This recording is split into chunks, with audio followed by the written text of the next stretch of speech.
चलिए, तो property number 1 क्या कहता है? प्रॉपर्टी नंबर 1 कहता है कि सारे रोज और सारे कॉलम की अदला बदली कर दी तो डिटर्मिनेंट का वैल्यू चेंज नहीं होगा। हाँ, लेकिन एक स्पेशल नाम आ जाता है डिटर्मिनेंट का कि अगर आपने रोज को कॉलम और कॉलम को रोज बना दिया तो डिटर्मिनेंट जो होता है वो डिटर्मिनेंट ट्रांसपोज कहलाने लग जाता है। ठीक है, यही कंसेप्ट मैट्रिक्स में भी यूज आता है कि मैट्रिक्स का ट्रांसपोज मतलब आपने रोज को कॉलम, कॉलम को रोज बना दिया, लाइक दैट। ठीक है, property 2, if any two rows और column of a determinant are interchange the value of determinant is changed by a sign. मतलब आपने अगर R1 R2 की अदला बदली कर दी, मतलब आपने सिर्फ एक रो, मतलब दो रोज को चेंज करा है। ठीक है, तो आपका डिटर्मिनेंट ओरिजिनली अगर मसाला आ रहा था तो अब माइनस मसाला आएगा। मान लो आपने क्या करा, जैसे कि इधर लिखा है ना, R1 R2 चेंज करा तो एक बार नेगेटिव आ गया, फिर R2 R3 चेंज करा, मतलब आपने दो बार रोज में फ्लिप कर दिया या स्वैप कर दिया, तो फिर से माइनस माइनस प्लस हो जाएगा। ठीक है, फिर तीसरी बार आपने कॉलम कॉलम को इंटरचेंज करा तो माइनस माइनस, पहले प्लस था अब माइनस हो जाएगा। फिर आपने एक और कॉलम को कोई इंटरचेंज कर दिया तो पहले माइनस था प्लस हो जाएगा, है ना, लाइक दैट। अगर आपने इवन नंबर ऑफ टाइम्स ये सारा कांड किया है, अगर इवन नंबर ऑफ टाइम्स तो प्लस रहेगा, है ना, जैसे कि दो बार करने पे प्लस होता है, चार बार चेंजेस करने पे प्लस होता है। और अगर आपने ऑड नंबर ऑफ टाइम्स किया, मतलब आपने R1 R2 कर दिया, R2 R3 कर दिया, C1 C3, मतलब तीन चेंजेस मतलब ऑड, ऑड मतलब माइनस। ठीक है, सब इजी कंसेप्ट है, आपको एक एक बार में सब खोपड़ी में घुसना चाहिए। थर्ड प्रॉपर्टी क्या कहती है, if determinant has any two rows और column identical then it's value zero. Very plain and simple, अगर दो रोज और कॉलम आइडेंटिकल हो गया तो सब कुछ कट पिट के बाजे बच जाएंगे और जीरो हो जाएगा। प्रॉपर्टी 4 कहती है, if all the elements of any row और column are multiplied by the same number then the determinant is multiplied by that number. ठीक है, जैसे कि ये एक पर्टिकुलर रो है मेरे पास, है ना, इस रो में अगर हर हर एलिमेंट पे मैंने कबूतर कबूतर कबूतर मल्टीप्लाई कर दिया तो इनिशियली अगर डिटर्मिनेंट का वैल्यू मसाला था तो अब कबूतर इंटू मसाला हो जाएगा। ठीक है, यहाँ पे क्या होता है ना कि आपको उल्टा इसका रिवर्स प्रोसेस भी सोचना चाहिए, और फिर जो डाउट आप लोग पूछ रहे हो अभी वो भी मैं आपको बताता हूँ। पहले इसका रिवर्स प्रोसेस मैं आपको सोचना बताता हूँ, जस्ट गिव मी 1 मिनट। ठीक है, इसका मतलब क्या हो गया कि सर आपने यहाँ से यहाँ पहुँचाया, मतलब कबूतर कबूतर कबूतर मल्टीप्लाई किया। Basically what we have done, है ना, लेट मी जस्ट, आज थोड़ा स्लो प्रोसेस हो रहा है ना, nice, this might crash, so will have to wait, थोड़ा सा वेट करना पड़ेगा। मैं बोलता हूँ, अगर आपको समझ में आता तो अच्छी बात है ना।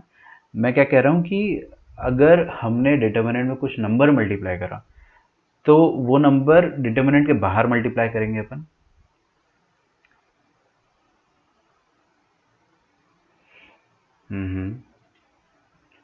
चलिए, थोड़ा स्लो हो गया आज, इनफैक्ट मैंने अभी जस्ट इसको शट डाउन तो ये कल कर दिया था वैसे। अच्छा, एक अपडेट इसमें रह गया है ना, वो उस वजह से शायद दिक्कत दे रहा होगा। देखो, अगर मैंने डिटर्मिनेंट में कबूतर मल्टीप्लाई करा तो डिटर्मिनेंट में कबूतर ऐसे मल्टीप्लाई होता है। अब ये कबूतर अगर अंदर घुसेगा तो it will go to any row. मैं इसका, है ना, रिवर्स प्रोसेस आपको एक और बता रहा हूँ। रिवर्स अभी मैंने बताया नहीं, चलिए। तो कबूतर क्या है ना, कोई भी रो में चला जाएगा, वो रो 1 में चला जाएगा, या रो 2 में चला जाएगा, या रो 3 में चला जाएगा। समझ में आ रहा है क्या? ओके, तो ये k अंदर घुसेगा ना तो k इंटू A1 हो जाएगा, k इंटू A2 हो जाएगा और k इंटू A3 हो जाएगा, k इंटू B1 और k इंटू C1, ऐसा। तो कोई एक पर्टिकुलर रो में चला गया, ये रो 2 में भी जा सकता था, it would have been like this as well, k b one, k a two, k b two, k c to, है ना, या फिर ये, नाइस, आज या तो ये के ए थ्री, के बी थ्री और के सी थ्री भी हो सकता था। समझ में आ रहा है? मतलब क्या हो गया इसका, बहुत ध्यान से सुनना है ना, बहुत ध्यान से। जब भी डिटर्मिनेंट में कोई नंबर मल्टीप्लाई होता है तो वो अंदर घुस के किसी पर्टिकुलर रो में चला जाता है ना, या कोई पर्टिकुलर कॉलम में चला जाता है।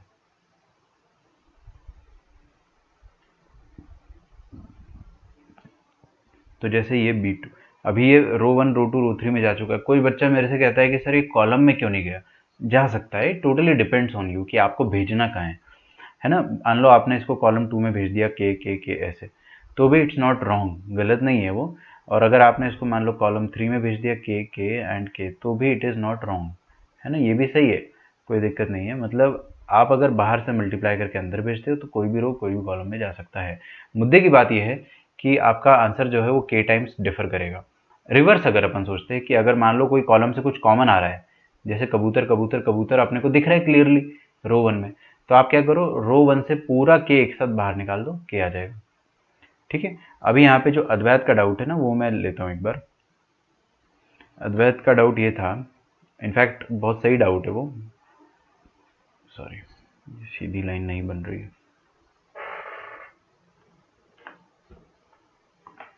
ओके।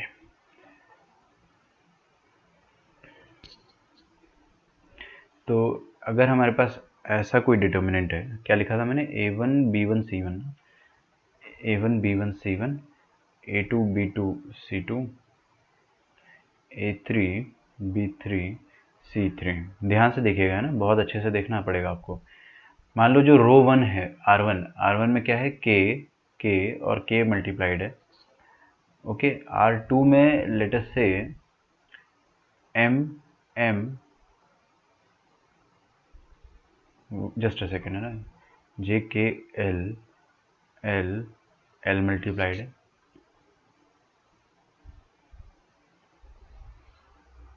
यहाँ पे M मल्टीप्लाइड है ना। तो आपको पहले तो समझना है कि चल क्या रहा है। चल क्या रहा है कि फर्स्ट रो में के हर नंबर पर आपको के तो कॉमन दिख रहा है, सेकेंड रो में आपको हर नंबर में एल तो मल्टीपल दिख ही रहा है, मतलब कॉमन दिख रहा है, और थर्ड रो पे आपको एम नजर आ रहा है। तो आप कॉमन लेने का प्रोसेस कैसे करेंगे, फर्स्ट रो से आप क्या कॉमन निकाल सकते हो, के बाहर निकाल सकते हो, तो फर्स्ट रो से के बाहर आ जाएगा और determinant would be looking like A1 B1 and C1। Second row से L कॉमन आ सकता है, तो पूरी रो से अपन ने L कॉमन लिया है, ठीक है। तो L कॉमन आ गया, तो A2 B2 एंड C2। अभी थर्ड रो में M मंकी कॉमन है, तो आप मंकी भी कॉमन ला सकते हो, तो ये A3 B3 और C3। ये समझ में आ रहा है क्या?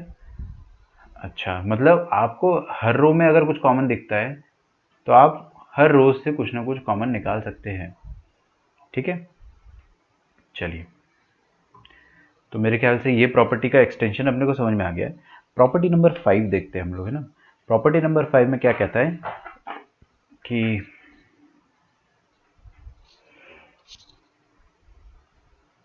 P5 में नए फोल्डर में पढ़ाता हूँ।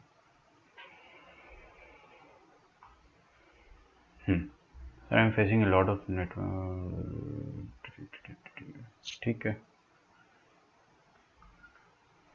लावण्या को लेक्चर में इश्यूज आ रहे हैं। देखिए, if each element of any row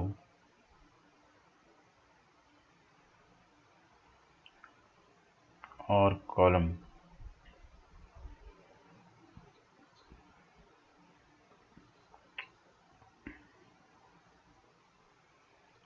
can be expressed, पहले लिख लो फिर समझते हैं ना, can be expressed as a sum of two terms, as a sum of two terms, then the determinant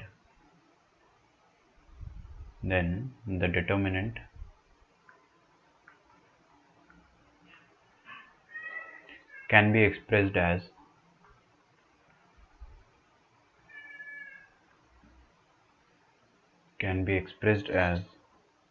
the sum of two determinants, the sum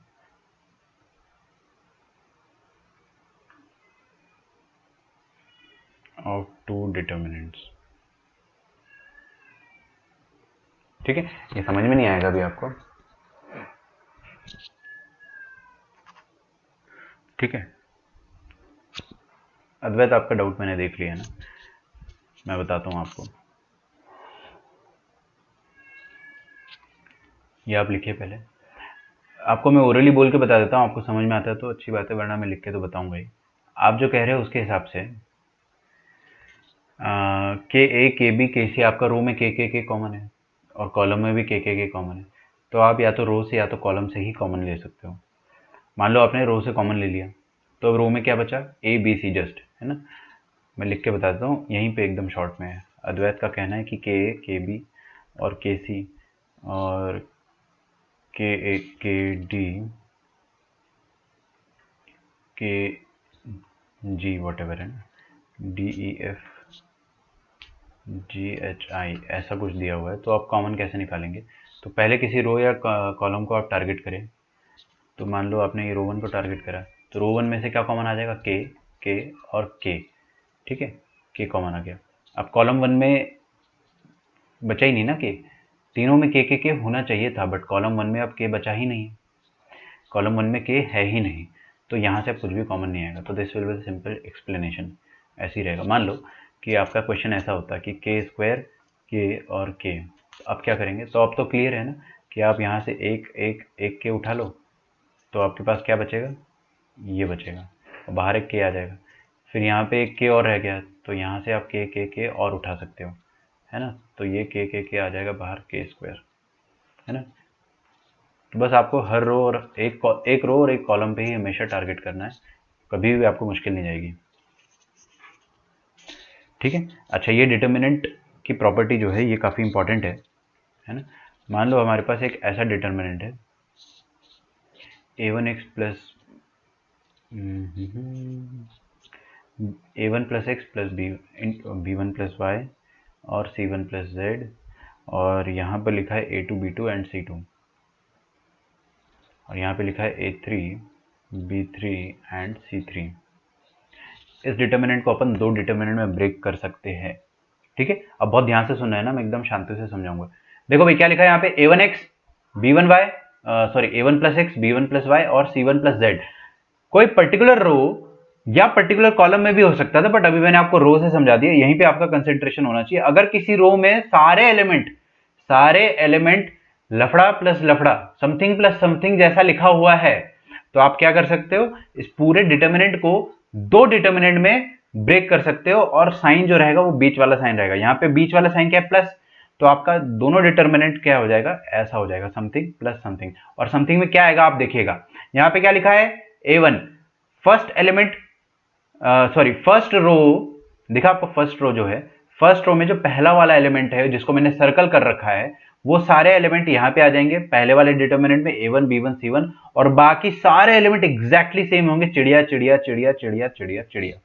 समझ में आ रहा है? और दूसरा क्या था? x y एंड z, तो बीच में प्लस का साइन था, यहाँ पे प्लस लगाया, x y एंड z, सारे एलिमेंट एज इट इज रहेंगे, चिड़िया चिड़िया चिड़िया। मैं लिख के बताऊंगा चिड़िया में क्या आएगा, बट मैं अभी इसलिए नहीं बता रहा हूँ क्योंकि मेरा फोकस ये है कि ब्रेक कैसे होता है। अभी अपने को ब्रेक करते आ गया। अब देखिए चिड़िया में आएगा कि आपके पास जो भी आपके पास रो टू था पहले से, a2 b2 c2 a3 b3 c3। अभी सिर्फ ये समझने की कोशिश करें, मेरे को पता है आपको एडवांस के डाउट आ रहे होंगे कि सर यहाँ पे भी अगर a2 प्लस x1 ऐसा कुछ होता तो फिर कितने डिटर्मिनेंट में ब्रेक करते। वो सब डाउट अपने पास रखिए अभी आप, वो सब मैं आपको क्लियर करके दूंगा। a2 b2 c2 a3 b3 and c3, समझ में आया क्या? अच्छा, तो अपन ने क्या करा कि कोई पर्टिकुलर रो में अगर आपको समथिंग प्लस समथिंग का फॉर्मेट दे रखा है, तो आप क्या कर सकते हो? उसको दो डिटर्मिनेंट्स में ब्रेक कर सकते हो विद प्लस साइन। अगर प्लस साइन था और माइनस साइन था उन दोनों के बीच में, जैसे यहाँ पे माइनस होता अगर, तो अपन क्या करते हैं? उसको माइनस जैसा ब्रेक कर देते हैं। ठीक है, इसका प्रूफ देने की जरूरत नहीं है, बट मैं दे दूंगा, आप पहले ये लिख लो एक बार, है ना? प्लीज राइट इट डाउन, मैं आपको प्रूफ भी दे दूंगा।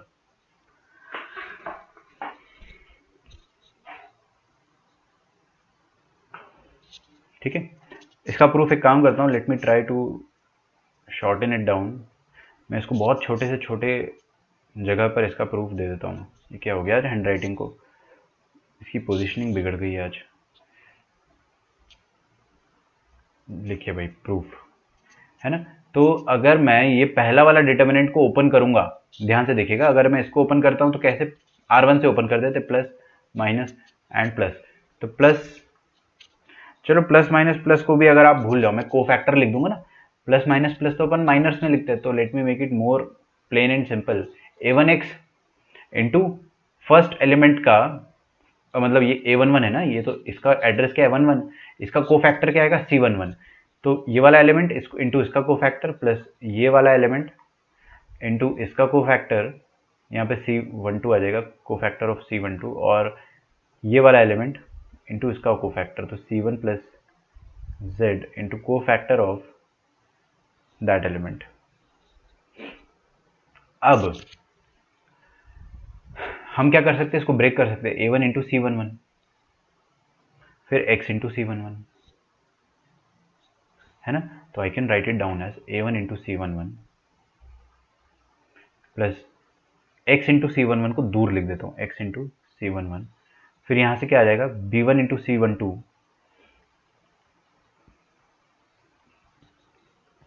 प्लस यहाँ पे क्या आ जाएगा, y इंटू C12। फिर आ जाएगा आपके पास यहाँ से C1 इंटू C13, तो C1 इंटू C13, और यहाँ से आ जाएगा Z इंटू C13, ठीक है। और बीच में एक बड़ा सा प्लस साइन रहेगा। तो अब आपको नज़र में आना चाहिए कि ये जो डिटर्मिनेंट को अगर अपन ओपन करते तो कैसे करते, a1 इंटू C11, और C11 क्या होगा, b2c2 b3c3। यहाँ पे भी C11 क्या था, b2c2 b3c3। समझ में आ रहा है ना अपने को। तो जो कोफैक्टर है, जो 1 1 एलिमेंट का कोफैक्टर था, ये 1 1 एलिमेंट है, इसका कोफैक्टर अभी भी यही है, और यहाँ पे भी है, और यहाँ पे भी वही है, तीनों जगह पर सेम रहेगा, है ना। तो देखिए अगर आप इसको ओपन करते हैं, अगर आप इसको ओपन करते तो एग्जैक्टली यही वाली शक्ल आती है ना। करके देख लेते हैं, मैं आपको 2 सेकंड में फील करा देता हूँ। a1 इंटू C11 वही लिखा है, b1 इंटू C12 वही चीज़ लिखी है, और C1 इंटू C13 है ना, एग्जैक्टली वही चीज़ लिखी हुई है। और यहाँ पे क्या आ जाएगा, अगर मैं इसको खोलता हूँ, x इंटू कोफैक्टर ऑफ 1 1, यहाँ पे भी कोफैक्टर 1 1 b2c2 b3c3 रहता, तो वो भी आ जाएगा x C11 y C12 और z C13। तो यार आप एक साथ खोल दो या अलग अलग करके खोल दो, है ना, आंसर आपका सेम आएगा। तो इसका बड़ा एकदम चिंदी सा प्रूफ दे दिया मैंने आपको, मतलब यही प्रूफ है, एग्जैक्टली यही प्रूफ है ना। लेकिन I try to keep it more shorter. अच्छा मान लो यहाँ पे अगर, है ना, हाँ मल्टीपल रोज में रहेगा तो आपको इंडिविजुअली एक्सपैंड करना होगा, है ना। जैसे कि अगर मैं आपको, है ना, इसी का एक छोटा सा वेरिएशन बताना चाहूँगा। जैसे यहाँ पे मान लो x1 y1 z1 होता है, और इधर मान लो अपन x2 y2 एंड z2 खेलते, तो आप क्या करो, सबसे पहले रो 1 को आप खोल दो। रो 1 के 2 है ना, तो उसके 2 डिटर्मिनेंट बनेंगे, ठीक है, जिसमें चिड़िया चिड़िया आएगा। हालांकि ऐसा क्वेश्चन आपको कभी मिलेगा नहीं, है ना। चलो एक काम करेंगे अपन, जब क्वेश्चन आएगा तभी देखेंगे, बाकी आपको फील आ जाएगी कि मैं कहना क्या चाह रहा हूँ, है ना। वो आपको फील दिला दूंगा मैं, जब अपन क्वेश्चन करेंगे तो अपन देख लेंगे।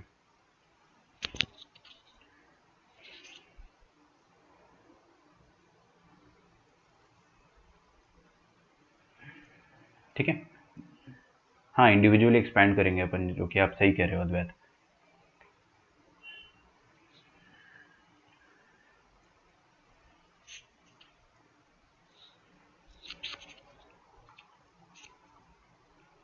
चलिए एक क्वेश्चन करते हैं। Let d r be a determinant which shows r 2r minus 1 और 3r minus 2 x y z, ये कॉलम 2 है, और कॉलम 3 क्या है, n इंटू एन प्लस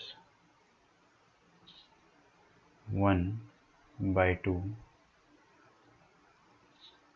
इथे n स्क्वायर है और इधर है n into 3n minus 1/2।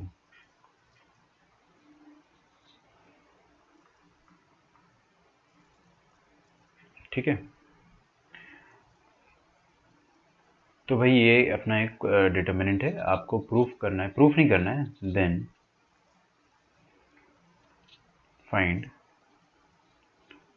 The value of, देखो आपको डराने के लिए ना सिग्मा ला दिया मैंने, और सिग्मा क्या कह रहा है, r1 से लेकर n तक नाचेगा, और सिग्मा लगाना है आपको dr पर, ठीक है, और इसका वैल्यू आपको निकालना है, ठीक है। और 4 ऑप्शन अपने को दे रखे हैं, 1 2 3 और 4। चलो 4 नहीं, यहाँ पे 0 कर लो, ठीक है। आपको ये फाइंड करना है, ठीक है। अपन थोड़ा थोड़ा सोच सकते हैं ना, सिग्मा तो अपने को अब आता है अच्छे से, अपन ने सिग्मा जितना सॉल्व किया है ना यार, मतलब बहुत सॉल्व किया अपन ने सिग्मा। मैंने आपको एकदम जो जितना भी तरीका का सिग्मा हो सकता है तो वो बता दिया है, और उसका डाउट डिस्कशन अपन जब करेंगे तो और ज़्यादा आपको क्लियर होता चला जाएगा, ठीक है। तो इसको अपन ट्राई करते, कोशिश करते। जब आप यहाँ पे देखिए क्या बोल रहा है, सिग्मा डी आर। अब ये डी आर जो है ना, आर, इसका मतलब क्या होगा कि आर की जगह आप 1 रख दो। तो दुनिया में जहां जहां आर है, दुनिया मतलब डिटर्मिनेंट में जहां जहां आर है, वहां वहां आपको क्या रख देना है, 1 रख देना है। तो आपका फर्स्ट वैल्यू आ जाएगा या D1 आ जाएगा, और जब आर की जगह 2 रखोगे तो D2 आ जाएगा। समझ में आ रहा है ना? तो D1 क्या कहेगा बच्चों, यहाँ पे आप 1 रख दो, यहाँ 1 रख दो और यहाँ पे 1 रख दो, प्लस प्लस क्यों, क्योंकि समेशन है ना, प्लस फिर D2 क्या कहेगा कि यहाँ पर आप r की जगह 2 रख दो, 2 2 लाइक दैट। तो चलिए कोशिश करते हैं अपन, है ना। मैंने क्या करा, सबसे पहले ये यहाँ पे D1 लिखा। अच्छा D1 में यहाँ पे क्या आ जाएगा 1, और यहाँ पे क्या आ जाएगा 2 माइनस 1, यहाँ पे क्या आ जाएगा 3 माइनस 2। तो 1 1 1 आ रहा है, तीनों एलिमेंट्स क्या आ रहे हैं 1 1 एंड 1।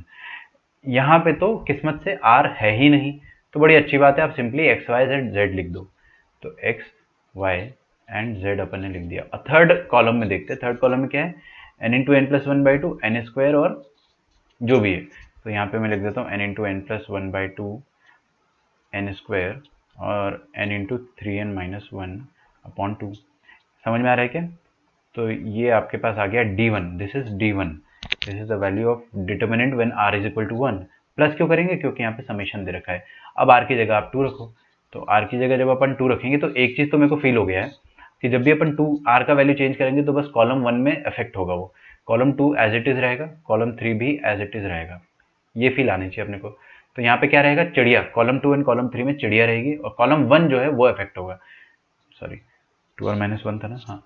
यहाँ पे आप क्या करो, r की जगह 2 रख दो, तो 2, तो यहाँ पे 2 दूनी 4 और एक 4 माइनस 1 3, 2 3 और यहाँ पे रखो 3 दूनी 6 माइनस 2 4, तो यू विल गेट 4 3 एंड 2। ठीक है, सेम चिड़िया रहेगी यहाँ पे, तो कुछ बदलेगा नहीं, तो इसको चिड़िया बोल देते ना, एवरीथिंग विल बी सिमिलर। अब अपन फटाफट, this is the value of D2 and D3 का वैल्यू क्या हो जाएगा, 3 रख दो यहाँ पे 3, इधर 3 रखो, 3 दूनी 6 और 1 5, 6 माइनस 1 5, और यहाँ 5 याद रखना है ना, और 3 3 9 माइनस 2 7, तो 5 और 7 5 एंड 7। ओके, तो यहाँ पे आ जाएगा चिड़िया चिड़िया चिड़िया चिड़िया चिड़िया चिड़िया, सब कुछ सेम रहेगा। अच्छा सर, समझ गए अपन, है ना, अपन समझ गए, अपन गधे नहीं है। अब अपन समझ गए कि चल क्या रहा है। अच्छा, लास्ट टर्म क्या आ जाएगा, आप क्या करोगे, r की जगह n रख दोगे, है ना। तो दुनिया में जहां जहां आ रहे वहां n रख दो, तो n n n, तो r की जगह n 2n माइनस वन और 3n minus two, n 2n minus one और 3n माइनस टू, सब कुछ सेम रहेगा। ठीक है, ये हो जाएगा आपका dn। चलिए,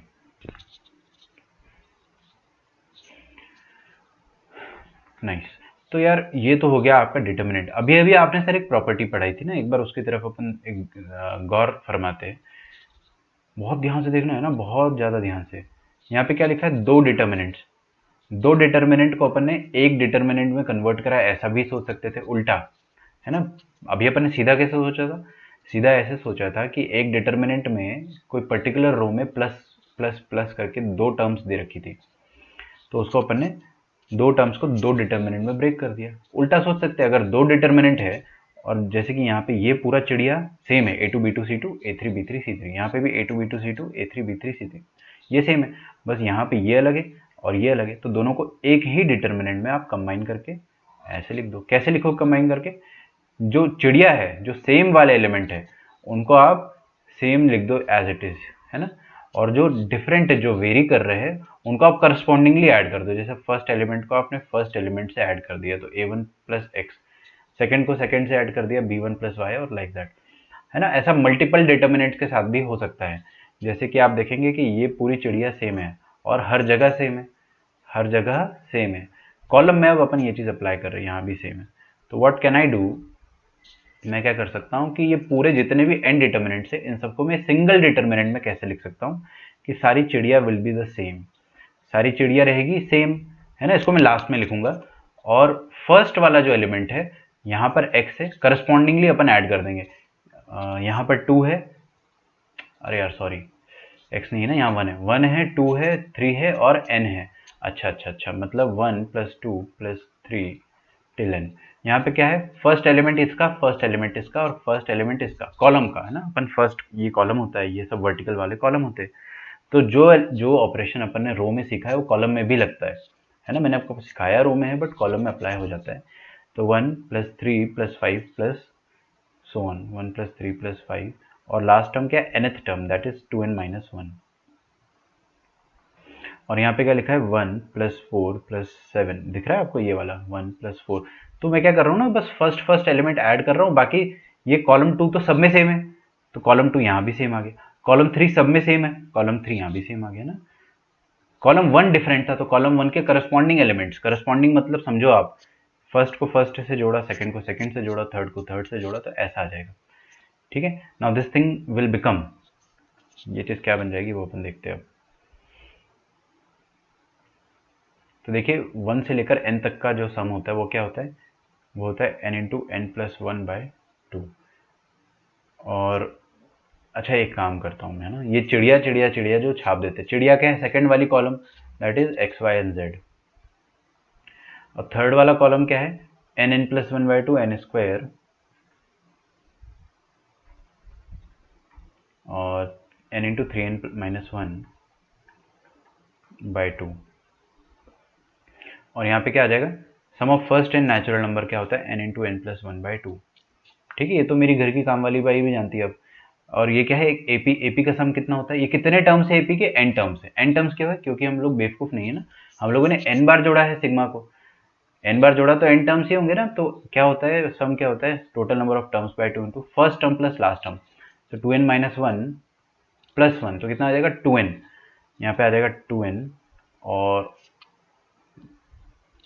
n² आ जाएगा डायरेक्टली, है ना।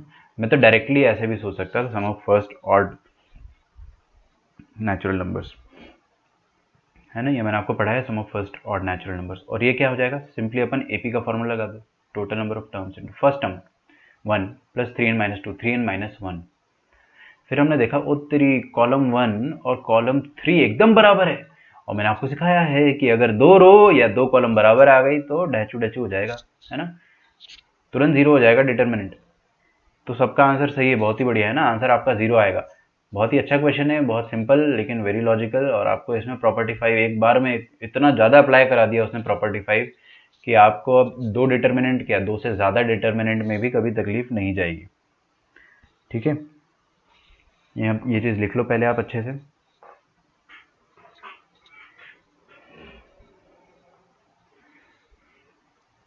ठीक है, तो सागर, अद्वैत एंड प्रणव, आप सबके आंसर सही थे, बहुत ही बढ़िया। एंड आई बिलीव बाकी सब लोगों ने भी सॉल्व तो कर ही लिया होगा, अगर टाइप नहीं किया है तो।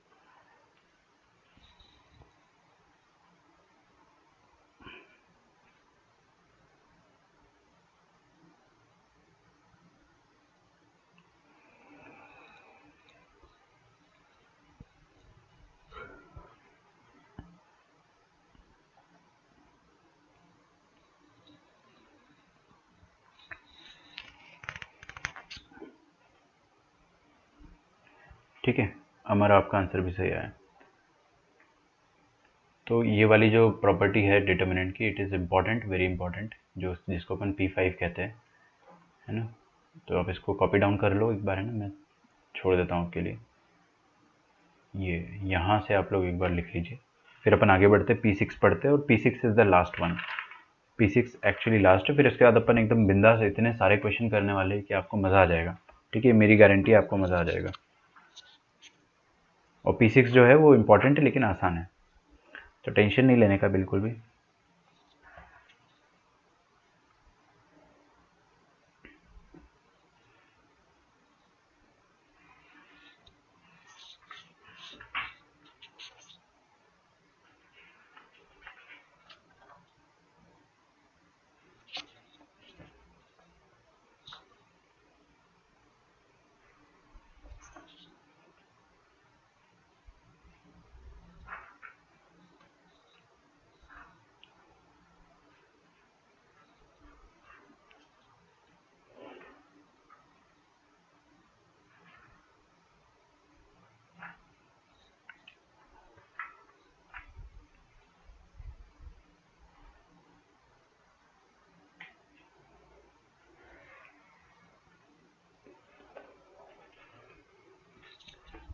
कुछ बच्चे स्टार्टिंग बोल रहे थे सर 4/4 का भी डिटर्मिनेंट बताओ, समझ में आ रहा है, 4/4 तो अपन हैंडल ही नहीं कर पाएंगे।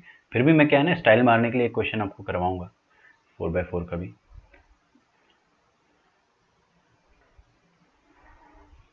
अरे मेरी काम नहीं नहीं, आप लोग भावनाओं को समझो, है ना। चलिए प्रॉपर्टी 6 इतनी इंपॉर्टेंट है, इतनी इंपॉर्टेंट है, इतनी इंपॉर्टेंट है, इतनी इंपॉर्टेंट है कि मैं यहाँ स्टार लगाते जाऊँगा, स्टार कम पड़ जाएंगे। ठीक है, आपकी 11th-12th की लाइफ जो है डिटर्मिनेंट्स की स्पेशली सब कुछ इस पे डिपेंड करता है कि आपको प्रॉपर्टी 6 कितने अच्छे से आती है।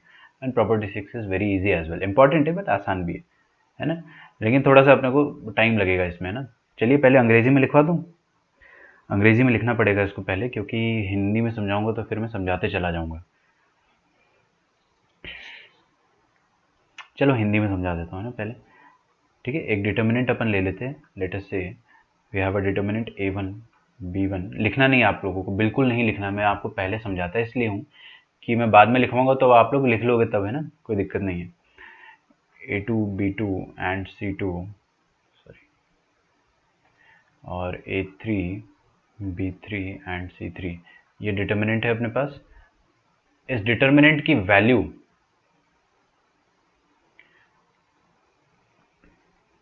ठीक है, इस डिटर्मिनेंट की वैल्यू मैं मान लेता हूँ लेटर से 4 आ रही है ना, या चलो कुछ मसाला आ रही है, मसाला नहीं यार, मसाला तो मैं यूज़ करूँगा actually.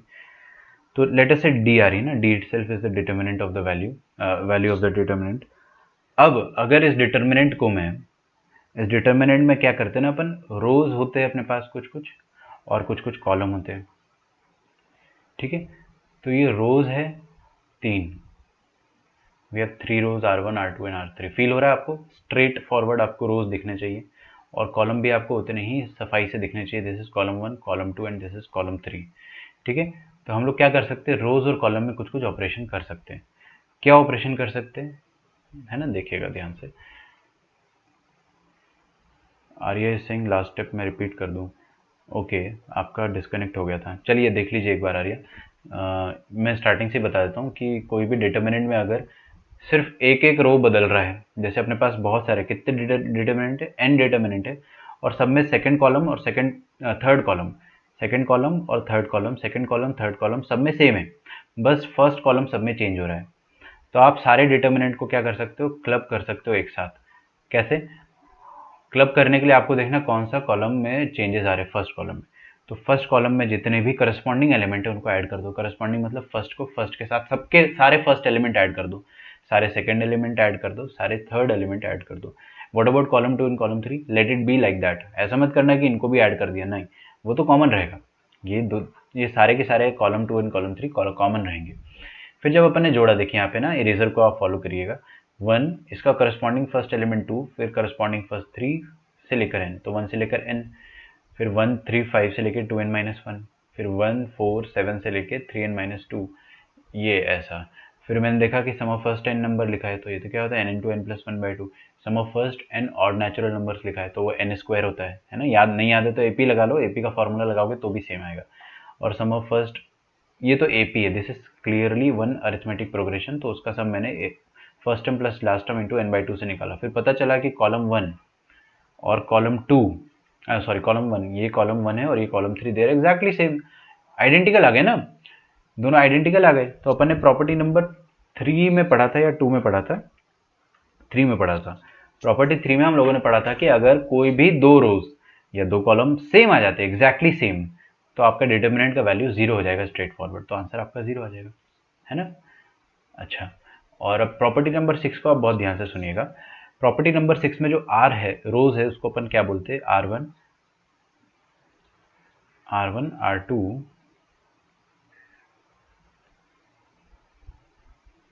R3 C1 C2 C3, है ना, रोज एंड कॉलम इस तरह से लिखे हुए हैं। अब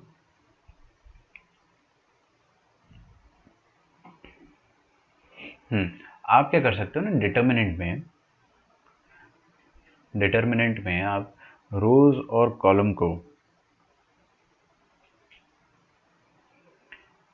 रोज और कॉलम में हम लोग ऑपरेशन लगा सकते हैं। कैसे, मान लो अगर आपने रो 1, क्या है रो 1, A1 B1 C1, रो 1 में अगर आपने कुछ ट्रांसफॉर्मेशन लगाया कि row 1 changes to, row 1 changes to row 1 plus some constant m times another row. शांति से समझो, मतलब रो 1 में अपने अपन ने क्या करा कि एक चेंज कर दिया कि रो 1 प्लस रो टू, या row one plus something into row to.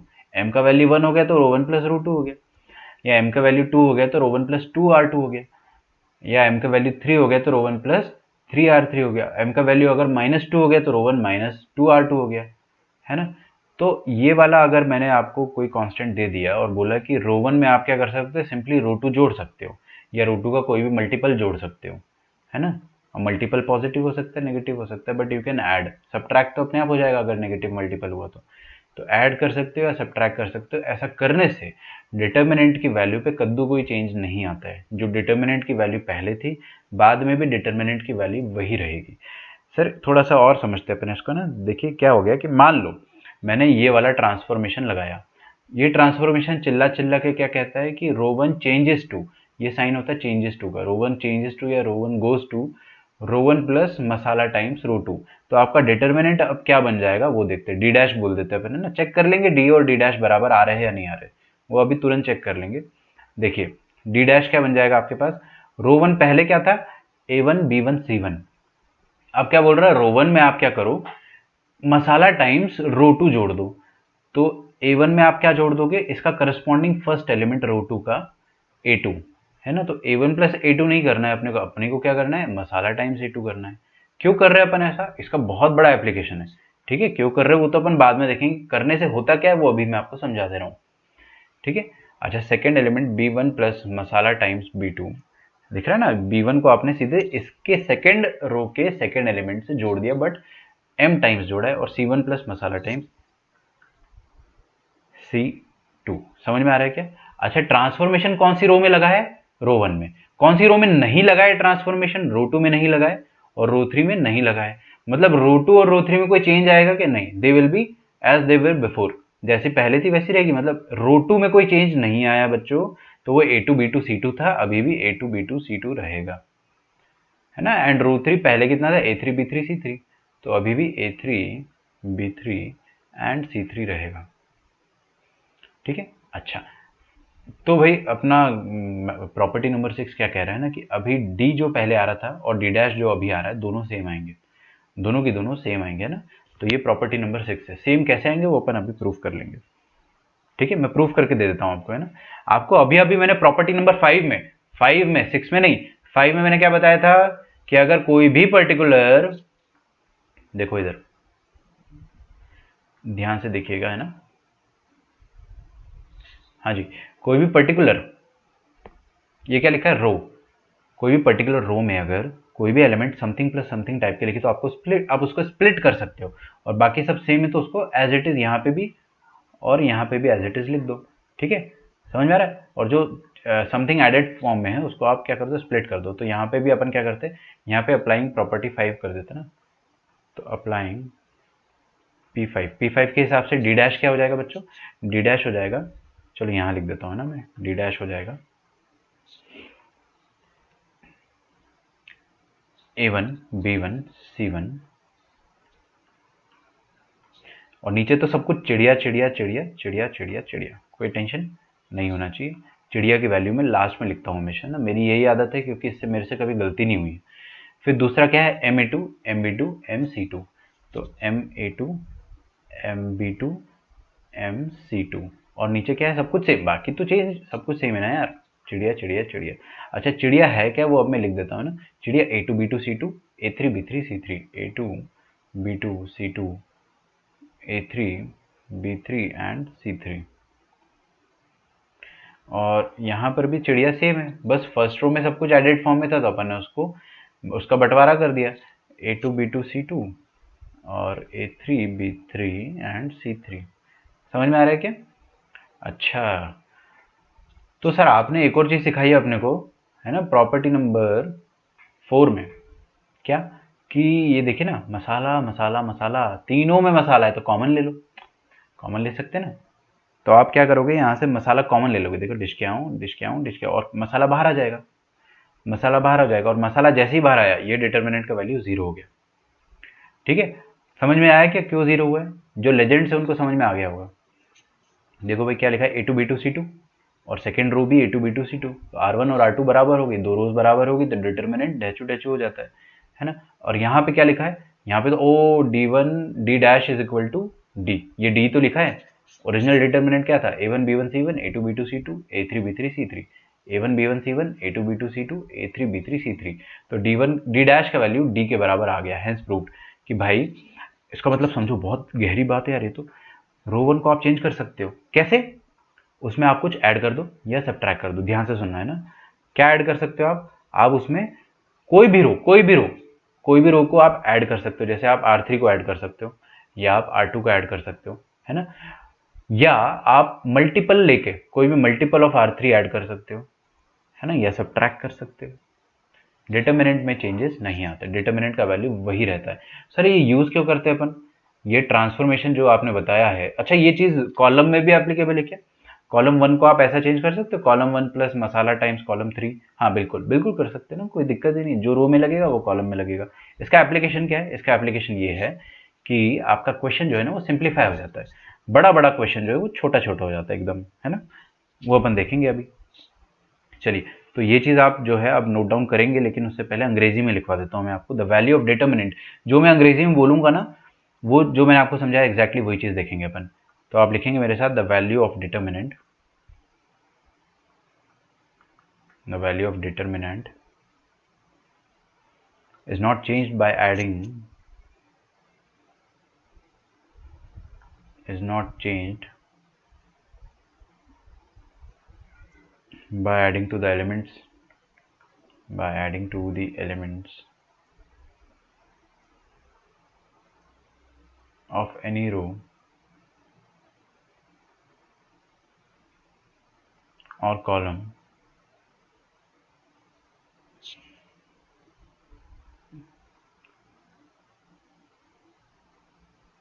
एक मिनट है ना।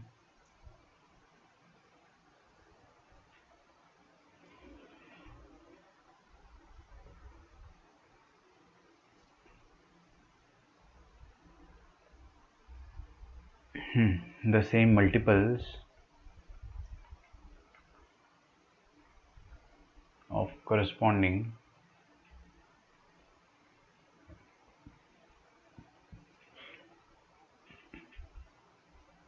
elements of, सब बकवास ही है ना, ये सारी अंग्रेजी बकवास है एकदम। अपने को हिंदी में समझ में आ गया कि भाई R1 को आप R2 से जोड़ सकते हो, R1 को मसाला टाइम्स R2 से जोड़ सकते हो, R1 को मसाला टाइम्स R3 से जोड़ सकते हो। R3 के साथ भी आप ऐसा कर सकते थे कि R3 को आपने चेंज कर दिया R3 minus let's say 2 times R2, ये भी वैलिड है, कोई दिक्कत ही नहीं है। यहाँ पे मसाला क्या हो गया, -2। तो कोई भी रो पे आप क्या कर सकते हो, कोई भी दूसरा रो आप ऐड कर सकते हो, या उसका मल्टीपल ऐड कर सकते हो, या उसका मल्टीपल सब्ट्रैक्ट कर सकते हो। Corresponding elements of any other रो,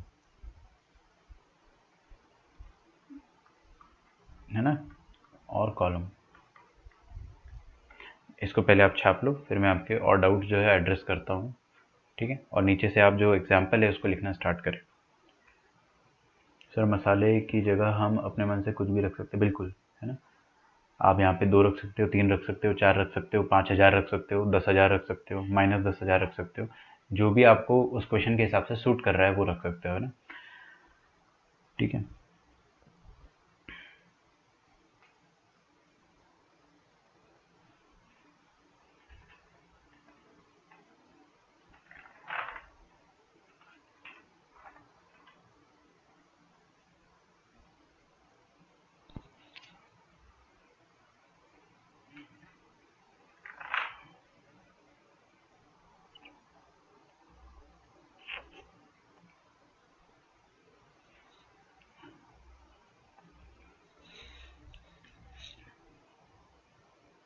ठीक है, चलिए, तो नीचे में थोड़ा स्क्रॉल करता हूँ। डी की जगह डैश रख के क्वेश्चन को चेहरा बदल जाता है।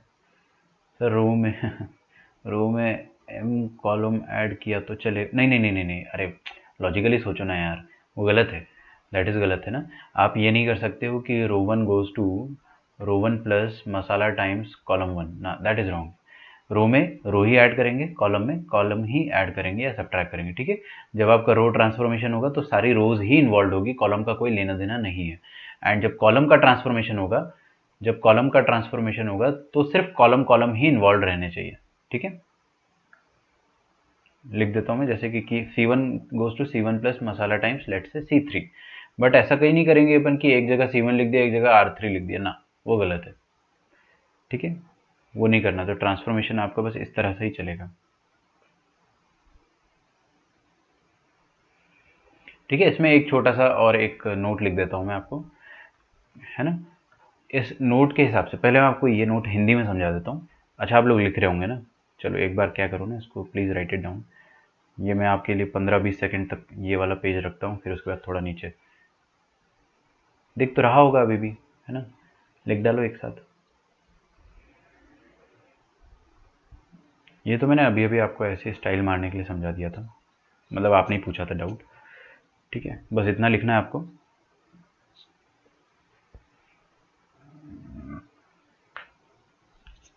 एक बात मैं बोलता हूँ, आप लोग अगर सुन सकते हो और समझ सकते हो तो अच्छी बात है। ये प्रॉपर्टी लगाते वक्त है ना, कभी भी आपको ऐसी हरकत नहीं करनी है कि सारे रोज बदल डालें। मतलब रो वन को आपने चेंज कर दिया, रो टू को भी चेंज कर दिया और रो थ्री को भी चेंज कर, लो भाई लफड़ा ही खत्म। ना ना ना, ऐसा मत करना। आपको कम से कम एक रो को अनचेंज्ड रखना है।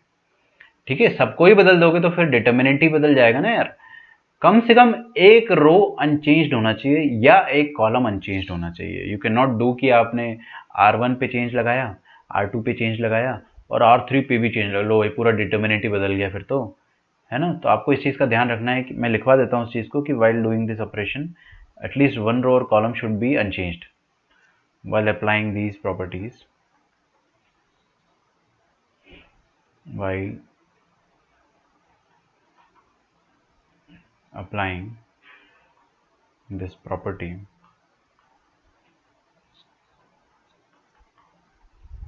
at least one row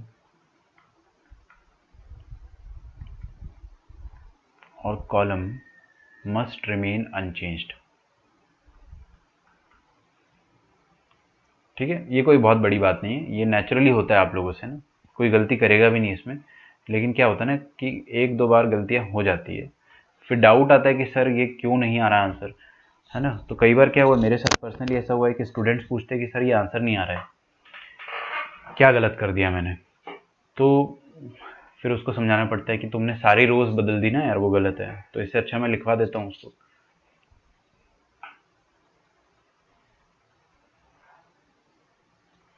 ठीक है, सो आर वी रेडी?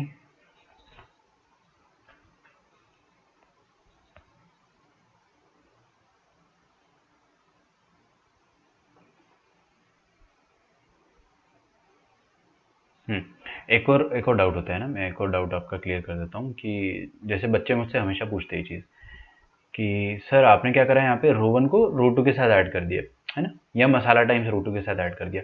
लेकिन लेकिन सर मेरा ना बहुत मन कर रहा है कि मैं इसमें नालायक टाइम्स R3 भी ऐड कर दूँ।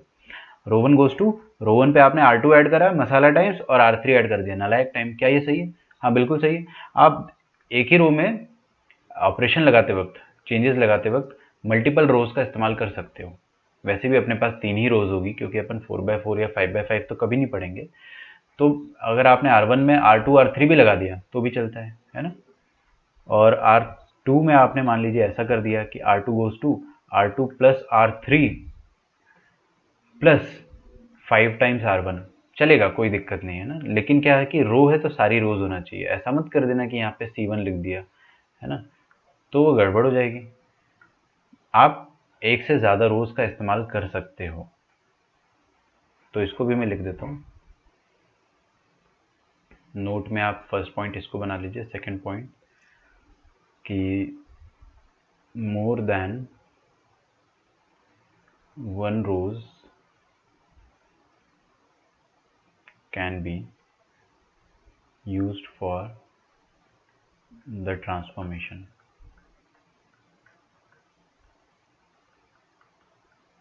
वन रोज और कॉलम यहाँ लिख देना ना, और कॉलम।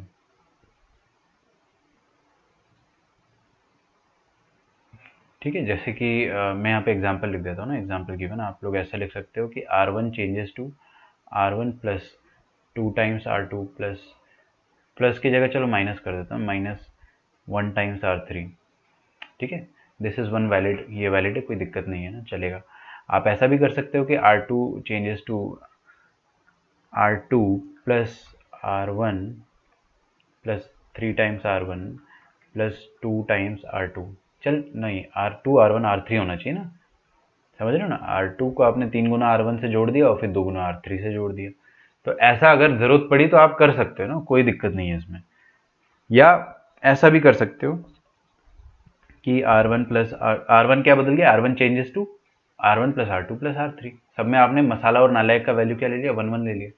तो R1 को आपने simply R1 plus R2 plus R3 से चेंज कर दिया, तो आपका वैल्यू आ जाएगा, है ना, कोई दिक्कत। चलिए, है ना, अपन अब क्वेश्चंस करते हैं।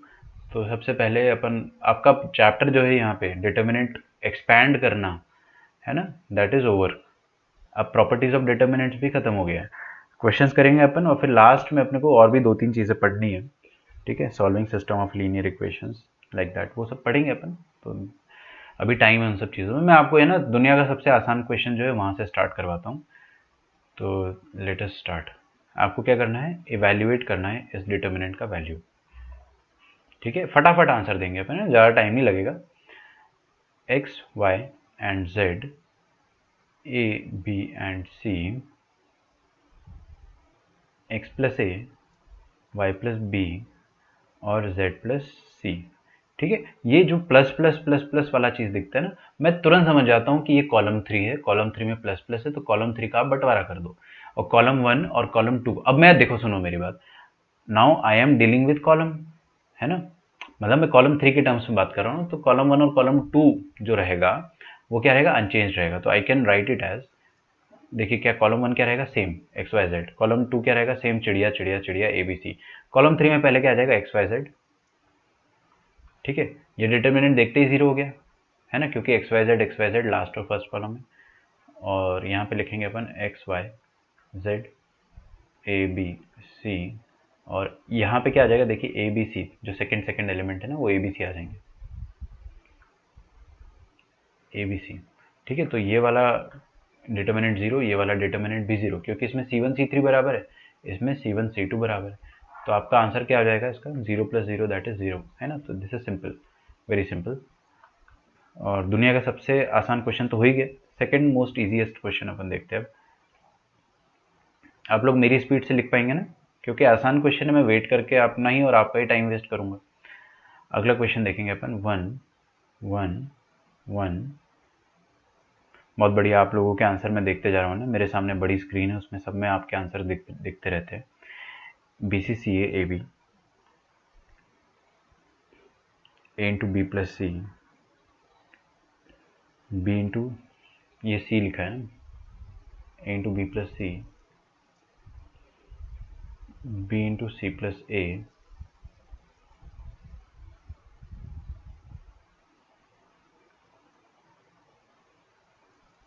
और c into a plus B.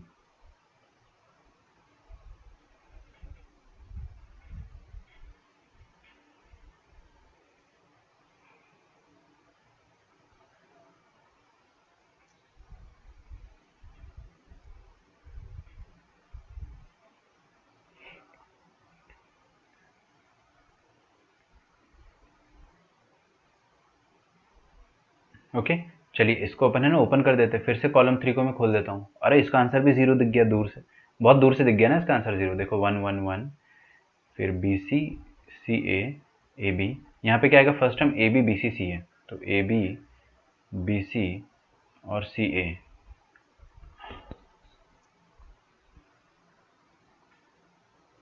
अच्छा रुक जाओ, इसको अपन स्प्लिट नहीं करते, हर बार स्प्लिटिंग नहीं चलेगी ना, इसमें अपन रो कॉलम ट्रांसफॉर्मेशन लगाते हैं। हाँ, ये प्रूव दैट ही करना है आपको, है ना, this is prove that, my mistake. ये जीरो तो मतलब आ ही जाएगा आपका आंसर, लेकिन प्रूव कैसे करेंगे वो देखेंगे अपन, है ना।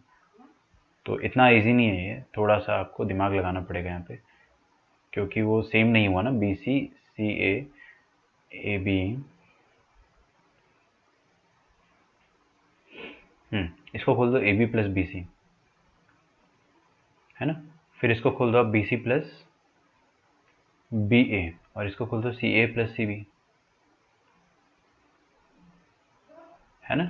अच्छा, अब मैं क्या कर सकता हूँ यहाँ पे, बताइए आप। I can apply column transformation. Column transformation में क्या करूंगा, देखो दूर से दिखना चाहिए बच्चों, है ना, एकदम आपका विजन इमेजिनेशन एकदम तगड़ा होना चाहिए, सुपर फास्ट। देखिए ये अगर मैं column one, sorry column to है ना, ये क्या है कॉलम टू, और ये क्या है कॉलम थ्री। कॉलम टू और कॉलम थ्री को मैं ऐड करूंगा अगर, तो देखिए मेरे को दूर से दिख गया कि क्या बन रहा है, b C plus A B plus B c है, ए सी आना चाहिए ना यहाँ पे, यहाँ ए सी आना चाहिए। देखिए A B plus B C plus C A बन जाएगा। फिर यहाँ पे भी अगर मैं इन तीनों को ऐड कर देता हूँ तो A B plus B C plus C A, फिर इन तीनों को ऐड कर देते तो क्या बन जाएगा, A B plus B C plus C A, ऐसा कुछ बन जाएगा। सही है क्या? अच्छा अच्छा अच्छा, मतलब कि मैं क्या ट्रांसफॉर्मेशन क्या लगा सकता हूँ, column two changes to column two plus column three. ऐसा करने से कॉलम टू क्या बन जाएगा वो अपन देखते हैं। देखिए कॉलम टू बन जाएगा आपके पास। अच्छा कौन चेंज हुआ है पहले ही बताइए मुझे, ये बात बहुत इंपॉर्टेंट है बच्चों।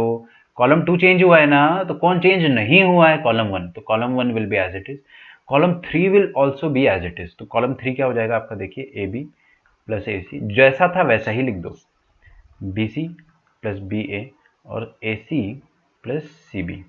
ठीक है, और ये कॉलम टू जो है वो क्या बन जाएगा, column two plus column three, that is B C plus A B plus A C, B C plus A B plus A सी।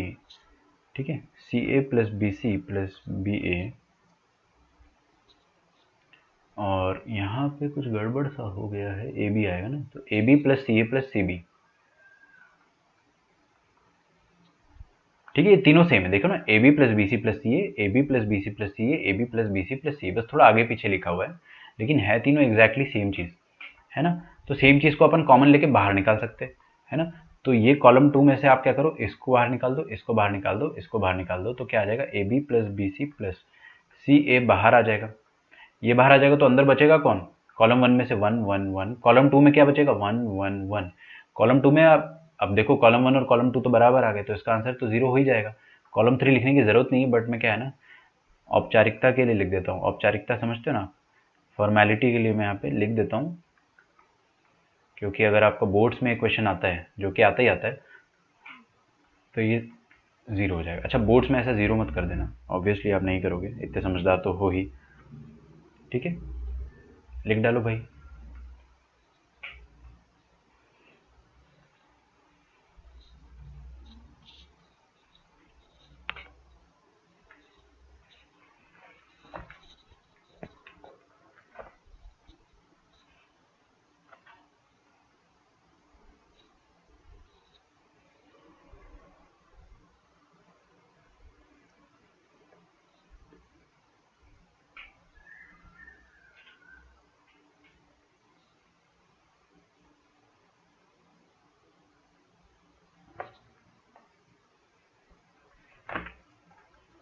चलिए, हेंस प्रूव्ड हो गया ना। अगला क्वेश्चन देखते हैं अपन। अगला क्वेश्चन क्या है, अच्छा मैं आपको है ना हिंट देते जाता हूँ। देखो पहला हिंट क्या था, कि जब भी आपको कुछ भी साइक्लिक चीज़ें दिखे, है ना, तो भाई दिमाग की बत्ती जला लो, है ना। दिमाग की बत्ती जला लो कब, साइक्लिसिटी में। ट्राई टू ऐड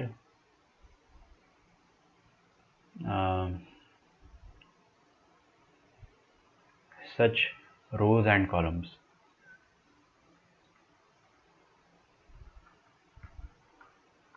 ठीक है, ट्राई के पहले सिंपली लिख दो, सिंपली ट्राई टू ऐड। देख के लगता है ना कि अरे यार सही में बहुत ज़्यादा सिंपल है। तो ये आपके लिए एक छोटी सी टिप हो गई, इसको आप बहुत ही अच्छे से इस्तेमाल कर सकते हो पूरे चैप्टर में। साइक्लिसिटी में क्या करेंगे आप, simply try to add such rows and column, मतलब जैसे कि यहाँ पे कॉलम टू और कॉलम थ्री ही इन्वॉल्व थे ना साइक्लिक में, जैसे कि कॉलम टू और कॉलम थ्री को ऐड करा तो ये साइक्लिक आंसर बन रहा था, A B plus B C plus C, तो हमने सिर्फ कॉलम टू और कॉलम थ्री को ऐड करा है, यहाँ पे कॉलम वन को ऐड नहीं करा है। ठीक है, अगर आप कर भी देते तो भी कोई दिक्कत नहीं होती, तो भी आंसर आपका जीरो आता, बट क्यों करना। अब ए minus B, B minus C, C minus A, है ना। ऐसे साइक्लिक जो भी आपके पास क्वेश्चंस होते हैं उनमें आपको हमेशा रोज को ऐड करने का ही सोचना है, बी माइनस या कॉलम को, बी माइनस सी माइनस ए माइनस बी और सी माइनस ए ए माइनस बी और बी माइनस सी। ठीक है, इसका वैल्यू आपको निकालना है, तो कोशिश करते हैं अपन, है ना।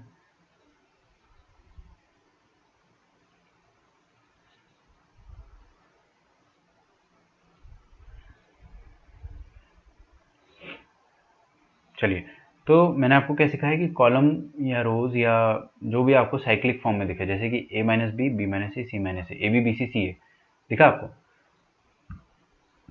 यहाँ पे क्या लिखा? B C C A B, C A B B C. तो यार हमेशा सोचो कि सारे रोज या सारे कॉलम ऐड करने से कुछ फायदा होगा क्या? होता है हमेशा, है ना। जैसे कि अब मैं रोज को ऐड करता हूँ, अगर R1 R2 R3 को मैं R1 को अगर मैं ऐड करता हूँ R2 और R3 से, तो देखिए क्या हो जाएगा ना।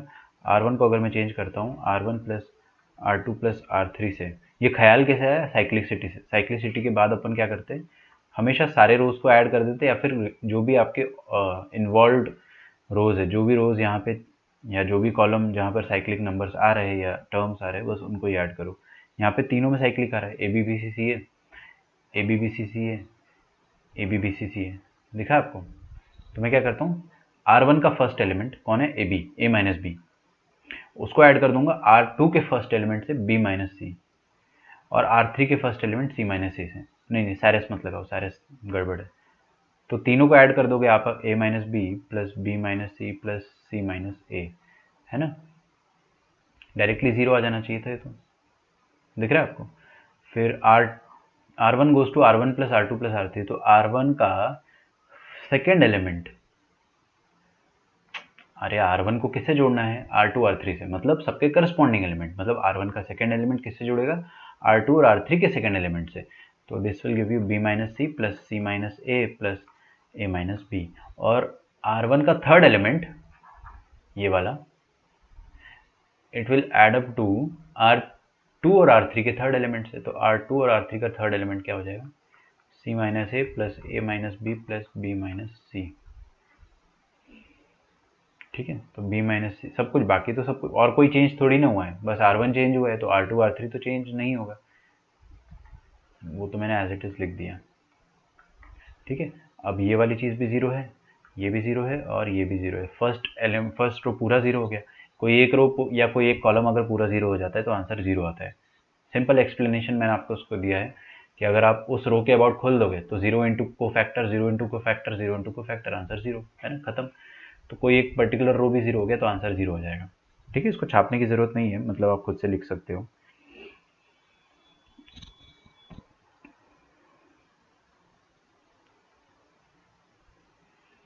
अगला क्वेश्चन लिखते हैं। बहुत बढ़िया, प्रणव, अद्वैत एंड सागर, आप सबका आंसर सही। सैरस रूल भी लगा सकते थे आप, लेकिन नहीं यार, मत लगाओ उसको, बहुत बुरा फंस जाओगे ना, क्योंकि आप करोगे क्या उसमें, सैरस में। This three into this three into this three minus, फिर वो थ्री वो थ्री वो थ्री। हाँ, उसमें भी आंसर जीरो आना ही है, क्योंकि भाई इसकी किस्मत में लिखा आंसर जीरो आना। बट कौन सा मेथड आपको जल्दी जीरो आंसर देगा, है ना। चलिए आगे बढ़ते हैं। ये क्वेश्चन कंपैरेटिवली काफ़ी इजी लगता है, बट उतना इजी है नहीं। तो आपको बोर्ड एग्जाम्स में ऐसे क्वेश्चन जनरली आते हैं, जेई में ऐसे क्वेश्चन नहीं आते। ठीक है, बट क्या है ना कि आपकी अंडरस्टैंडिंग लेकिन इससे काफ़ी स्ट्रांग होती है। 7 8 9 और 65 75, सॉरी 65 75 एंड 86। ठीक है, आपको बोलेगा कि evaluate this determinant without directly expanding it. ठीक है, इवेल्युएट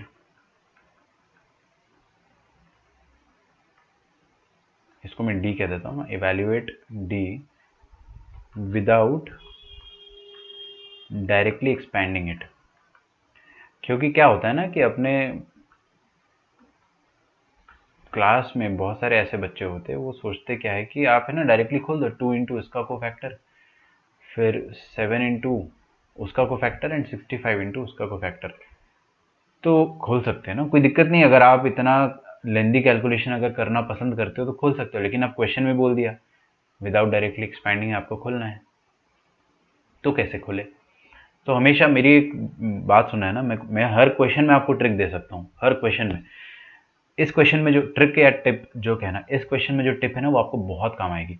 जब भी आपको ऐसा दिखे कि कॉलम 1 देखिए पूरा छोटे छोटे नंबर है, सिंगल डिजिट, कॉलम 2 में देखिए छोटे छोटे नंबर से सिंगल डिजिट, और कॉलम 3 में सडनली बड़े नंबर हो गए, कॉलम 3 में सडनली बड़े नंबर्स हो गए। तो व्हाट यू शुड थिंक कि कॉलम 3 को ना आप एक बार प्राइम फैक्टर्स के फॉर्म में लिखो, है ना, कुछ भी थोड़ा सा ब्रेक करके लिखो, कुछ ना कुछ आपको नजर आएगा। जैसे कि, है ना, let me just explain it more properly. First column क्या था, 2, 3 एंड 5। सेकेंड कॉलम क्या है, 7, 8 और 9। और थर्ड कॉलम क्या है, 63, है ना, 65 है, सॉरी 63। मेरे को पता है क्या होता है, 7 9 0 63 होता है ना, 7 इंटू 9 63 होता है, प्लस 2 65। तो मैंने उसको ऐसे ब्रेक कर दिया। ठीक है, आप बोल रहे कॉलम 3 माइनस 3 टाइम्स, मेरे ख्याल से आपका भी कहना जो है वो गलत नहीं है। 3 टाइम्स कॉलम 1 करोगे तो फिर हो सकता है आ जाए ना, वो भी अपन ट्राई करेंगे अगर आपने सोचा है तो। 72 को अपन क्या लिख सकते हैं, 9 8 जार 72, या 8 9 जार 8 इंटू 9 72 प्लस 3। ओके, और 86 को मैं क्या लिख सकता हूँ, 9 9 जार 81 प्लस 5। ठीक है, अच्छा अच्छा अच्छा अच्छा सर, फिर तो प्रॉपर्टी 5 लगा के ये जो कॉलम 3 में क्या लिखा है, समथिंग प्लस समथिंग, इसको आप स्प्लिट कर दो, है ना, आप इसको स्प्लिट कर सकते हो। तो देखिए किसको स्प्लिट कर रहा हूं मैं, कॉलम 3 को। कौन स्प्लिट नहीं हो रहा है, कॉलम 1 एंड कॉलम 2। तो column 1 column 2 as it is रहेगा ना, चिड़िया चिड़िया चिड़िया। अब चिड़िया तो रहेगा ही, मैं चिड़िया इसलिए बताता हूँ ताकि आपको फील आ जाए कि हाँ सब कुछ सेम रहेगा। मैं लिख देता हूँ 2 3 5, और कॉलम 2 भी सेम रहेगा, 7 8 एंड 9। कॉलम 1 क्या आ जाएगा, देखिए दिस प्लस दिस लिखा है, तो पहले आप 7 इंटू 9 लिख दो, 7 इंटू 9, इसको लिख दो 8 इंटू 9, और ये आ गया 9 इंटू 9। ठीक है, प्लस सेकेंड बन जाएगा आपके पास 2 3 5, तो यहाँ पे आ जाएगा 2 3 एंड 5, और यहाँ भी 2 3 एंड 5। तो सेकेंड वाला डिटर्मिनेंट तो जीरो हो गया, और फर्स्ट वाला भी जीरो हो गया, है ना, क्योंकि देखिए ना 2 3 5 और 2 3 5 दोनों कॉलम सेम आ गए, दो कॉलम सेम आ गए, तो आपका आंसर जीरो। और यहाँ पे आप देखिए 9 9 9 को कॉमन ले सकते हैं। जैसे आपने 9 को कॉमन निकाला, पूरी कॉलम में से निकाल दोगे तो 7 8 9 7 8 9 7 8 9 फिर से सेम आ गया, तो आंसर जीरो हो जाएगा, है ना। तो needless to write anything further, आप यहीं से डायरेक्टली आंसर जीरो बोल सकते हो। 9 को कॉमन लिया और दो column, column 2 and column 3 identical आ गए, तो ये आंसर आ गया आपका, आपका आंसर आ जाएगा जीरो। कर पाएंगे अपन, ठीक है ना। तो ऐसे जब भी आपको दिख जाए नंबर्स, तो नंबर्स में आपको है ना हमेशा एक पैटर्न नजर आएगा कि छोटे नंबर्स थे एकदम से बड़े होने लगे, तो आप उसको है ना थोड़ा सा प्राइम फैक्टराइज करो, और अगर नहीं होता है तो समथिंग प्लस समथिंग लिखो।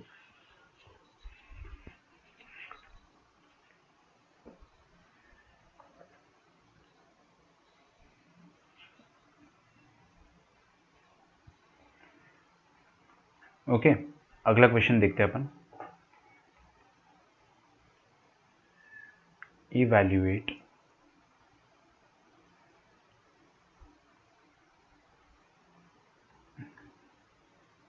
Without expanding. ठीक है, अच्छा वो अद्वैत ने कुछ कहा था, वो मैं देख लेता हूँ एक बार, है ना। आपने कॉलम में ऑपरेशंस लगाए थे, हो सकता है उससे भी अपना काम हो जाता, जो दिमाग में आ गया वो सही है ना। तो ये आपको दिया है इस तरह से। अभी ये नंबर जो है, चलो अपन लिखते पहले ना, 1 7 5 और 5 9 3।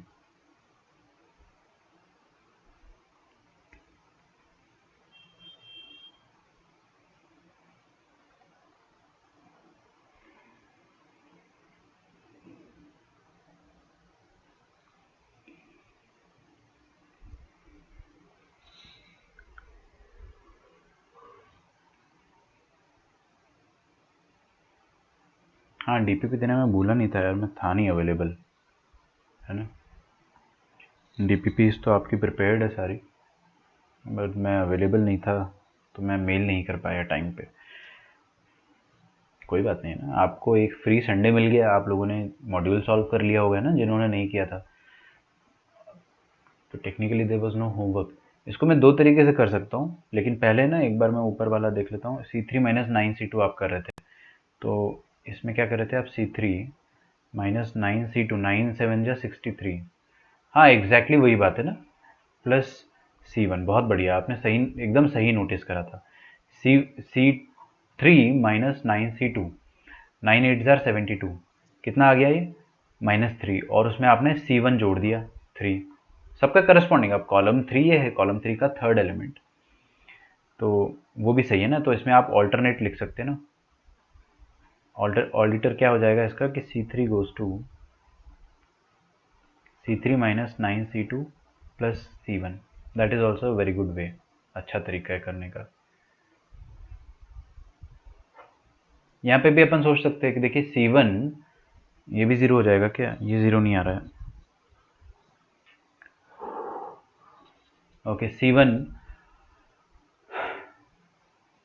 और C3 में अपन क्या कर सकते हैं, 8 टाइम्स करते हैं अपन, है ना, सोचते थोड़ा सा। C1 माइनस 8 टाइम्स C2 तो 41 माइनस 40 और प्लस 1 कर दिया तो ये भी खत्म है ना, क्वेश्चन ही खत्म हो गया। तो C1 goes to C1 minus 8 times C3 तो 41 माइनस 8 5 से 40 होता है, तो 41 माइनस 40 कितना हो गया 1, है ना। और 1 माइनस 1 करना पड़ेगा तो माइनस C2 कर देंगे अपन। आई गेस ये भी हो जाएगा अपना खत्म।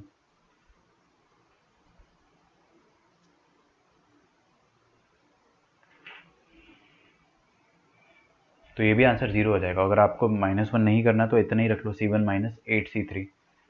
सबका आंसर 0 इसलिए आ रहा है क्योंकि मैं आपको क्वेश्चन ही बड़े प्यारे प्यारे दे रहा हूँ अभी। देखिए C1 माइनस 8 C3 करेंगे तो 1 आ जाएगा यहाँ पे। 79 माइनस 8 टाइम्स 9, मतलब 8 इंटू 9, 9 8 से 72 तो आ जाएगा ये 5। और 29 माइनस 8 टाइम्स 3 कितना होता है 24, तो ये भी आ जाएगा कितना 29 माइनस 24 दैट इज़ 5। यहाँ 7 आएगा ना, सॉरी, यहाँ पे भी 175 और यहाँ 1593, तो ये आंसर आ गया 0। ये मेथड 1 बोल देता हूँ। और मेथड 2 जो मैंने आपको लास्ट टाइम बताया था ना, एकदम वैसा ही। इसके पहले वाले क्वेश्चन में क्या बताया था मैंने आपको कि व्हाट यू कैन डू, आप जो बड़े वाले नंबर थे ना 41 उसको ब्रेक कर सकते हो। 41 को कैसे ब्रेक कर सकते हो, तो मेथड 2 के हिसाब से आप 41 को ऐसे ब्रेक कर सकते हो कि 5 8 ज़ार 40 प्लस 1, है ना, 5 8 सा 40 प्लस 1 और 9 8 ज़ार 72 प्लस 7 और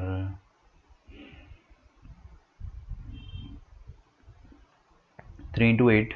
मैंने क्या करा ना, पहली बार में 8 पकड़ लिया तो मैं 8 ज़बरदस्ती हर बार लाने की कोशिश कर रहा हूँ। तो इसका भी 8 इंटू क्या करे कि 79 के नज़दीक आ जाए, 8 इंटू क्या करे कि 29 के नज़दीक आ जाए, वैसे सोचा 5। तो यहाँ से भी आप लोग समझ गए ना, समझदार तो आप लोग काफ़ी हो। 593 सही है। अच्छा अच्छा अच्छा अच्छा, ठीक है।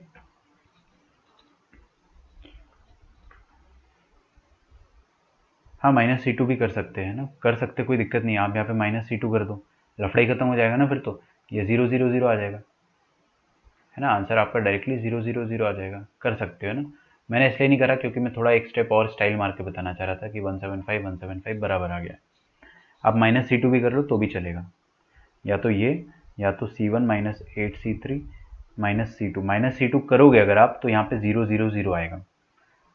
समझ पा रहे हैं अपन, ठीक है। थोड़ा थोड़ा डिटर्मिनेंट से आपको दोस्ती हो रही है ना। ये चैप्टर इंटरेस्टिंग है, काफ़ी इंटरेस्टिंग है, लेकिन इसमें प्रैक्टिस जो है ना आपको एकदम स्क्रैच से करना है। तो स्क्रैच से मतलब क्या हो गया कि आपको एकदम स्टार्टिंग से प्रैक्टिस करना है। तो मैं आपको है ना कुछ होमवर्क ज़रूर दूंगा, ठीक है।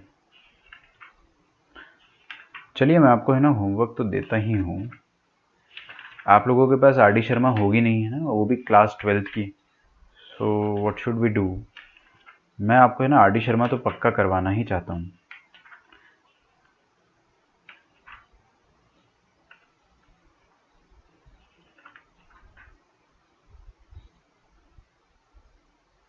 ओके, आई थिंक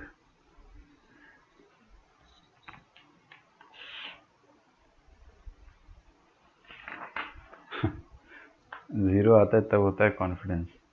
चलिए, तो आपको ये होमवर्क जो है मैं यहाँ पे टाइप करके दूंगा, मतलब यहीं पे लिख करके दूंगा, है ना। तो आपके जो होमवर्क रहेंगे वो आप यहीं पे लिखिए और मुझे आप मेल करिए। तो शांति से अपन सिर्फ होमवर्क अभी छापेंगे और क्लास को ख़त्म कर देंगे। 11th के RD शर्मा की ज़रूरत नहीं है ना आपको, अभी RD शर्मा आप चिल मारो। आर डी शर्मा मैं क्लास में ही करा दूंगा, ठीक है ना। आर डी शर्मा क्लास में ही करा दूंगा मैं उतना आपको, और होमवर्क के लिए मैं आपको यहाँ से दे देता हूँ, तो आप मेरे साथ साथ लिखते जाइए या स्क्रीनशॉट ले लीजिए, वॉटेवर, बट लिख लोगे तो बेहतर रहेगा, क्योंकि मैं धीरे धीरे लिख रहा हूँ ना अभी। तो आप ये लिख लीजिए, और जो ये लेक्चर यूट्यूब पे देख रहा है आप उसको है ना 2-3 मिनट फास्ट फॉरवर्ड कर दो, और जब फाइनल आउटपुट आएगा वो लिख लो आप।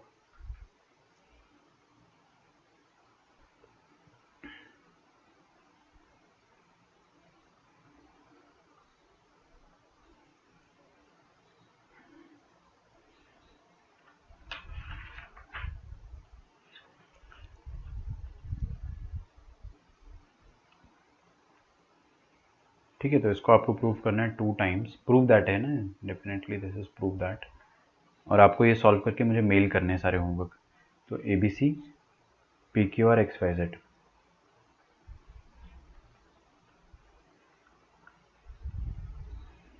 Question number 1। Question number 2। हाँ, आर डी शर्मा अच्छी सीक्वेंस सीरीज के लिए, नो डाउट, है ना, आप कर सकते हो। उसमें सिग्मा के क्वेश्चंस जो है वो डिसेंट है, ऑल्दो वो जेई के लेवल के नहीं है, बट आपको बोर्ड्स में काफ़ी हेल्प करेंगे।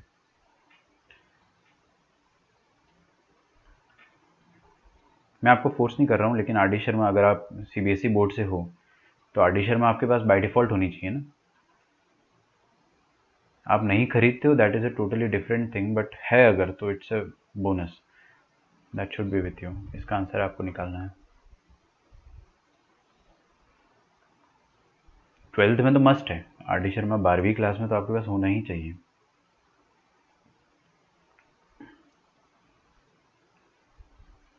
ए square A B A C, B A minus B square B C, और C A C B minus C square. इसका वैल्यू आपको प्रूव करना है, तो ये भी प्रूव दैट का क्वेश्चन हो गया। इसको क्या प्रूव करना है? 4a square B square and C square, ठीक है। Question number 4। 1 1 1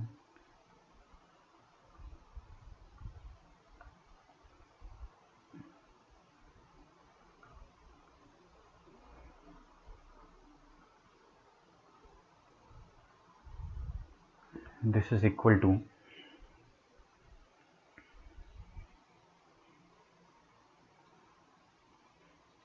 a minus B, B minus C and C minus A, ठीक है। Question number 5।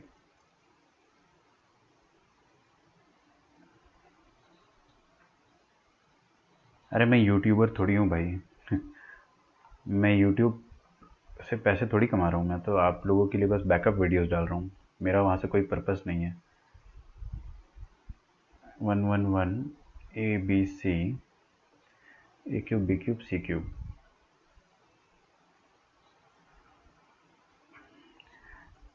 इसको आपको क्या प्रूफ करना है, मैं नीचे लिख देता हूँ ना, क्योंकि उधर थोड़ा सा जगह कम पड़ेगी। तो a minus b, fast forward मतलब मैं ये नहीं कह रहा हूँ कि आप स्पीड बढ़ा दो, आप थोड़ा 2-3 मिनट आगे बढ़ा दो, काम की चीज़ दिखनी चाहिए ना, अपना टाइम वेस्ट नहीं होना चाहिए। क्या करोगे, पूरा वीडियो देख के अपन थोड़ी ना कुछ उखाड़ लेंगे, आपका बस टाइम यूटिलाइज हो जाए। तो ये देखिए, दिस इज़ फाइनल पेज है ना, 5 क्वेश्चन। मैं एक और क्वेश्चन दूंगा आपको अभी, क्वेश्चन नंबर 6। ये सब प्रूव दैट वाले क्वेश्चन है ना, and they are very beautiful question, बहुत प्यारे क्वेश्चन है। आप लोग बस है ना इस पे रो और कॉलम ऑपरेशन लगाए, आपके आंसर्स आते जाएंगे। ये लिख दिया मैंने शायद, है ना, sorry, I was about to repeat it. So this is last, है ना, I promise. X x square y z y y square z x z z square x y, ठीक है। इसको आपको प्रूव करना है x minus y, y minus z and z minus x, ठीक है।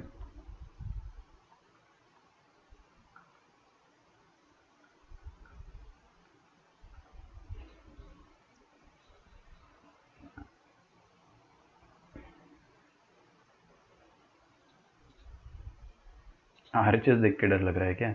अरे नहीं नहीं, आता है, बिल्कुल आता है ना, आप सिस्टमैटिक सोचें। और बाकी आप इतना करें बस, है ना। फिर मैं आपको कल एकदम लाइन से इसके क्वेश्चन कराऊंगा। कल अपन सीक्वेंस एंड सीरीज का पूरा मॉड्यूल डिस्कस करेंगे, कंप्लीट मॉड्यूल। रिमेनिंग क्वेश्चंस जो है लेवल 1 अपन कल ख़त्म कर देंगे पूरा, और लेवल 2 के नैट्स ख़त्म कर देंगे ना, न्यूमेरिकल आंसर टाइप क्वेश्चन, तो वो ख़त्म कर देंगे। फिर हम पर आगे बढ़ेंगे, ठीक है। चलिए, आप लोगों ने कॉपी कर लिया तो अच्छी बात है, otherwise take a screenshot, I just.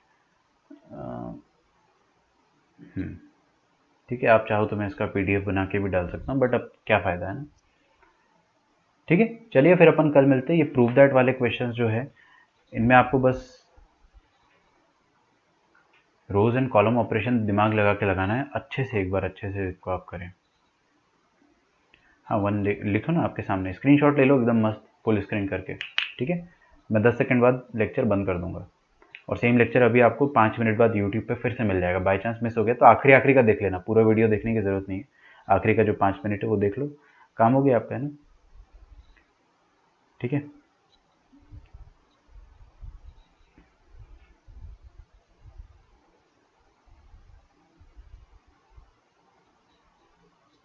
Okay, so sequence and series आप लोग पूरा सॉल्व कर लें, पूरा सीक्वेंस एंड सीरीज सॉल्व कर लो। और अपन एक दिन और उसमें डेडिकेटेड लेक्चर लेके अपन प्रीवियस ईयर के और डिफिकल्ट क्वेश्चंस करेंगे, ठीक है। चलिए then everyone, bye, take care.